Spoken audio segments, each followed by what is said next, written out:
So this is part 2, the same chapter. Let's see.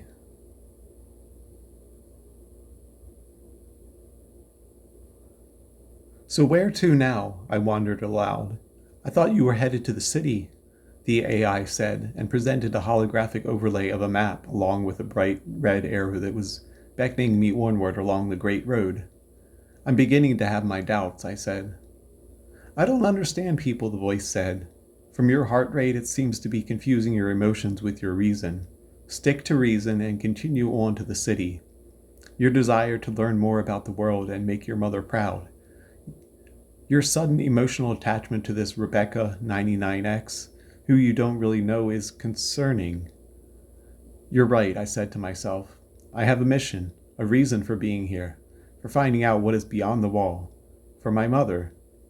And so I continued on in the direction the map pointed. There were several more gray houses on the horizon, but not much else. The desert was quiet but for the marching sounds of a few insects and the occasional sound of wind in the distance. It was starting to get quite warm again, and I was starting to sweat. Why don't you turn on the temperature control? The voice asked. So this robe has temperature control? I asked. Of course it does, the voice said. The filaments conduct electricity from friction, in your case, walking, which is then converted to either heating or cooling, it said. Is there anything else it can do? I asked. We can connect you to others, answer questions, help to condense water from the air, manufacture food, provide temporary shelter, muffle sound and bright lights, provide locomotion, it said. Locomotion. Does that mean you can help me get to the city faster? I asked. Of course, the voice said.